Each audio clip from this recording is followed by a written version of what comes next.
Hello, I'm Nelson Ford from the Gunsmith in Phoenix, Arizona. And a customer of mine asked me if I would do a video on buying a used Smith & Wesson. So they had some parameters to work with when they see one, make it more comfortable. And so I made myself a little list here. The first one, I was trying to tell a guy today, no great deals. Don't buy something because it's cheap. Not unless it's something that's normally going to be $1,500 and you can get an example that you would never be able to afford for yourself for $700 or $600 or whatever. That's a reason to. But if you're just buying a generic shooting gun, if you spend more money, you always get something nicer, and you're going to live with this thing. It's going to haunt you the rest of your life. Every time you pick it up and you go, well, I saved $200, but this side's all rusty, and that's not going to hurt. So no great deals. Pay up. But when it comes to the gun, actual gun, and we're looking at physical characteristics, one of the first things you want to do, because if your barrel has got a little bulge in it somewhere, in particularly towards the end, that'll throw your bullets off. If the bulge is towards the rear and there's a couple of inches, even 2-3 inches of barrel after the bulge, that that bullet will get itself reorientated with the rifling and spin properly. And so you take your thumbnail and you try to get the light from the nearest light, and you look down the bore and you look for a shadow. You see the rifling is nice and clear, and then all of a sudden there's a dark spot. Sometimes there's a ring all the way around, and sometimes there's just a ring on one side. But that's one thing you want to look for, is a shadow in the barrel.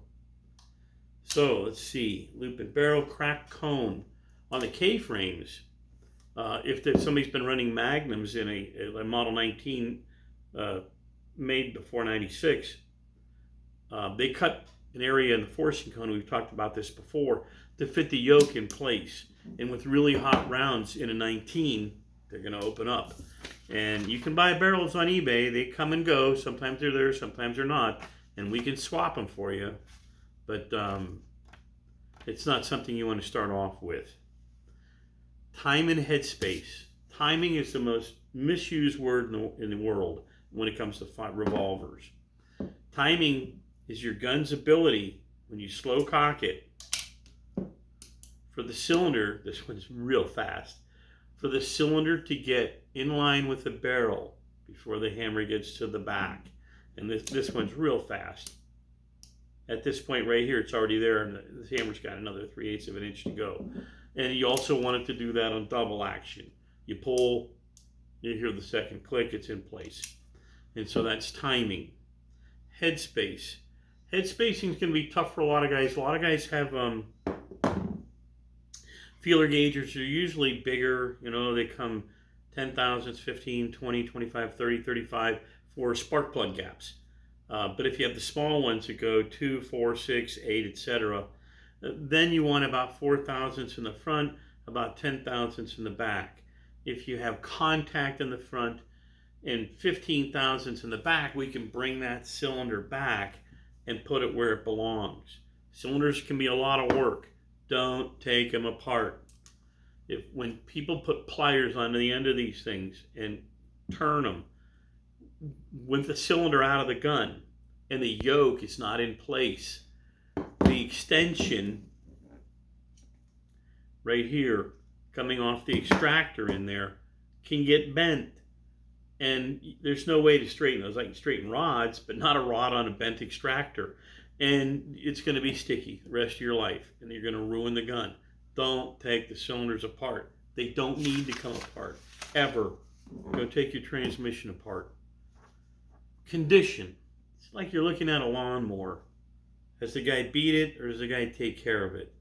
You can tell if the grips are all punched out, and believe it or not, the bottom of the grips on a lot of guns, you can see little circles for where the guy was hammering it.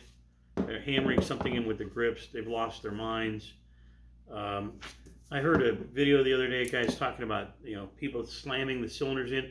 Believe it or not, the hole can open up on the recoil shield, and that can cause some problems with timing. But I've learned to work with those. And they were talking about the Hollywood Slam. I don't know. I've watched a lot of speed loaders slam the hell out of them. And if you're going to use the gun and you're using that to get yourself a 1 second reload, which people do, they'll dump, they'll shoot the last shot, dump, take the speed loader in and be on their next target. And I used to do 1.2 to 1.5 all the time. But Tom Sammerpong and Stevie Bresson used to break a second. They'd be at 0.96 and 0.98. 6th to 7th shot 40 years ago. And so those guys are slamming those guns around, but they're getting their money's worth out of them and they're using them to win races. And so sometimes that's how the guns have to be used. Grips. Nice to see the original wood grips on a gun. For a while, Smith Wesson used Hogues on a lot of their guns, so they were natural on there. But I like to see the proper grips, and that's a whole education in itself. There's a lot of guys out there that are clever. They'll get on eBay and they'll find the right grips for their gun at the right price. But don't buy the newer stuff that's cheaper. Quit saving $30 and getting the wrong thing. Pay up, make your guns right, so when you're in your rocking chair drinking tea at 74 years old and you've got a gun in your lap, it's right. And don't tell yourself, God, for $200 more I could have had the nice one. Get the nice one. See if cylinder spins freely. Yeah, the cylinders don't spin freely. A number of things do that. Human involvement will do it. But if the rods get bent and they'll get hung up on the front locking lug, and we can straighten the rods. And there's another thing I cover on, I don't know whether it's on Smith Wesson Revolver Tuning 1 or 2, that there's a lobe on the back side of this that sticks into the frame, keeps it from turning. And if the lobe is bigger than the available opening in the gun when the cylinder is in, that means this button is holding pressure against the center pin. It's not at rest. And if it's holding pressure against the center pin, it's going to drag the cylinder. So that's one thing, and the lockup up here, or human involvement destructing the cylinder, or sometimes they're just not in alignment right. Another thing that makes them drag, I've seen a lot of beautiful new Smiths, the L frames, they leave just too much on the donut in the back, the bushing, and all you have to do is knock off 3/1000 and the cylinder's spinning free again. They got them really tight in there. Let's see, check rod knurling. Yeah, that told you, if people get on this rod and tear them up, it's a problem. And then, of course, you have to work the action. Cock the hammer backs, you make sure it locks back, try double action. If there's a kink in double action, sometimes it can be fixed and sometimes it can't.